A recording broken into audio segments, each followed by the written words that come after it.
I'm Ben Evanbeck, and I am the land manager for St. Dorothy's.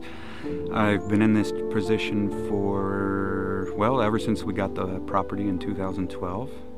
I'm Mark Andrus, and my role at St. Dorothy's Rest is chaplain at the Hospital 2 camp, which is the camp for children who have received major transplants. My name is Remy Scotland, and I am on the leadership team here, so that means that I help manage the day-to-day running of camp and the activities that go on. We run, St. Dorothy's runs these marvelous camps that are just camps, Russian River experiences, what you would recognize as normal church camp. But they also have these 2 camps that I consider the heart of St. Dorothy's and maybe the heart of the Diocese of California, which are first week for children who have cancer or who have lost siblings to cancer or their siblings have cancer. And then the second week being this camp for transplant children. Hospital camp, I don't know, hospital camp holds a very special place for me. It was the camp that I came into last year, so I had no experience of St. Dorothy's before that. It was transplant camp, and to come into that environment I hadn't worked around before, and to see these children that had been through so much experience something completely removed from hospital life or school or anything else, and just have fun with people that you could share some experience with. They get to be who they are. They get to be kids and really be who they are when they're at these hospital camps. And I feel like when they're outside, I really do feel that with our theme this summer, and one of my long-standing ideas is that nature does heal. And they designed a wonderful shirt that has those words at the bottom and 2 redwoods leaning towards each other. And I asked the children what they thought about this image for this year's t-shirt.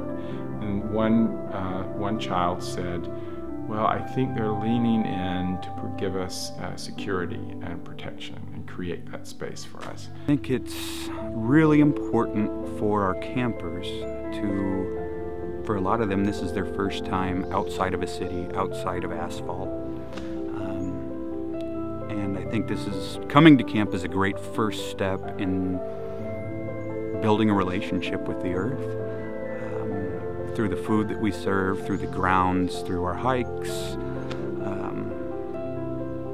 whether it's recreating or environmental education or sense of place activities, I really think that it builds a foundation, a place to be from, a place to go back to. This place just has a magical atmosphere and that's not something I say lightly, but it just, I don't know, it kind of takes your breath away when you come back. It just feels like home.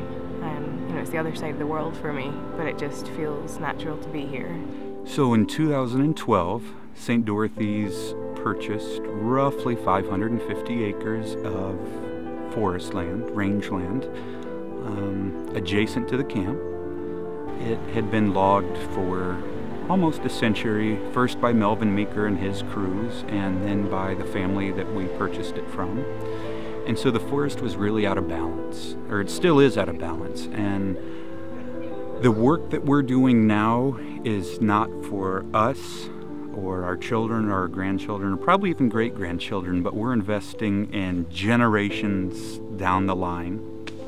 500 years from now, who knows what'll be going on, but hopefully there will be a very healthy redwood forest that people come to view, recreate in, and experience, much as people go to Muir Woods or Armstrong Woods or similar places. So what we're working on is restoring a balance to the forest. The land is fragile the way some of these children are fragile. It's also beautiful and resilient and strong, but we are living at the most amazing moment in the history of the planet, where not only do we have human consciousness of being a planet, that's a first in the history of humanity as far as we know, and at the same time the whole planet is imperiled. There's never been a moment like this. A couple years ago we had some hospital campers plant some trees, and I've watched those same campers come back over several years, and they always go check on their tree. It's right in the little circle in front of main house. And every year they come back and check on those trees, and there's something timeless about it, especially with the redwoods. You know, these huge giants around us, they kind of hold us. They hold a space that's sacred.